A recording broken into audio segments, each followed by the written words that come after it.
And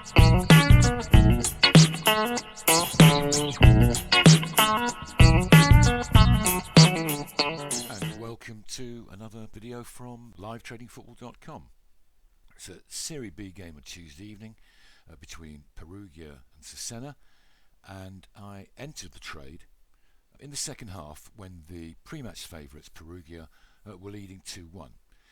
And the basis of this trade is sort of a hybrid of a particular strategy we have over at LTF.com called the MTV, where basically we're looking at 2 goals ahead. And in this particular game, I felt that Cesena, the underdog, would be able to sort of get back in the game, being 2-1 down and 35 minutes left to play. So what we do here, our entry point is we back over 4.5, we back 3-1 or any other home win, and we lay at the leading team. And the only danger really is if the score remains at 2-1. And Cesena actually took the lead, drew after about 5 minutes after I placed the bets to make it 2-2. And the video actually just sort of rolled on a bit forward there. But laid Perugia at 1.39, backed over 4.5, and we backed 3-1. So that's good news for us that the underdog actually equalised. And you've got a couple of options really, and we'll come back to those.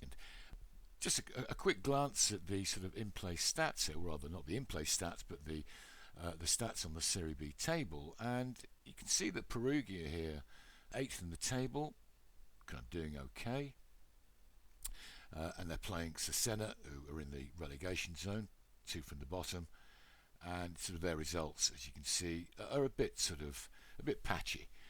You know, hence Perugia sort of were the sort of odds-on pre-match favourites for this. But however, if we sort of look at the stats in a bit more detail, yeah, we can see that Cesena there, they've lost the last 6 away games, the bottom of the away table. But if you look at Perugia and their home form, I mean, that's pretty sloppy too. They've drawn 3 rather, and won 1 of their last 4 home games.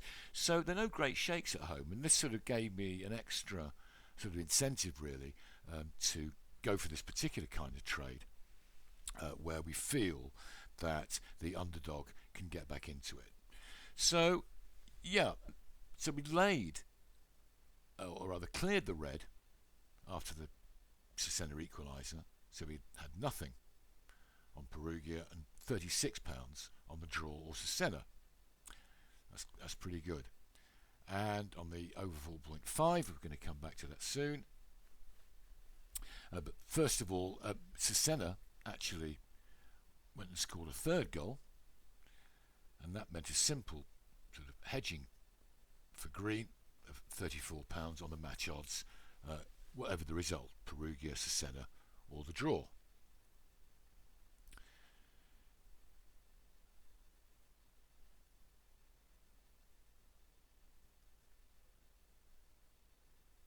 So there we can see our sort of final result.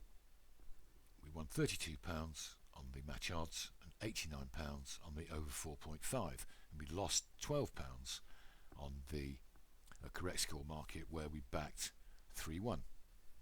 So let's recap on that particular kind of trade. Okay, it went in our favour because the underdog scored. If the favourite scores, okay, we had 3-1 covered. And the way that was staked was that you would come out with a minimum of scratch and possibly a little sort of profit if you decided to either reduce some of the red on the 4.5, or indeed if you actually decided to let it run. Now in our case, because the underdog actually equalised, you've got a number of options, but these options, and this is really important, these options are sort of very dependent on the actual timing of the goal. Now we sort of placed the bets around about sort of 55 minutes, and the Cesena, the underdog, they actually equalised kind of 3 or 4 minutes after we sort of placed our bets. So that is actually sort of perfect timing. And the options there, because there's sort of 30 odd minutes left to play, the match odds, you could green up with that, or you could actually just simply clear the red. The under 4.5, the odds would come crashing down, so you would have the opportunity to green up there, or again get rid of the red and hope for one more goal. By this time, of course, because it had gone to 2-all, the 3-1 correct score market was lost, so you've kind of lost £12. So really, you've just got to sort of look at sort of what your potential profit is on the other two markets, which are the match odds and the 4.5, and sort of determine, really based a lot, I think, on sort of how much time's left. I mean, you could look at the in-play stats, I guess, look at shots on target or possession. I don't feel as though that gives you a good enough picture, frankly, to sort of make a bet. But you're just looking at the numbers here. The 4.5 odds, you back to 4.2, and they come sort of crashing into around about 1.8. So yeah, it really depends on the timing of the goals. But I think the priority really is protect your bank and clear, or at least reduce some of your red while you've got the opportunity. Okay, thanks for watching.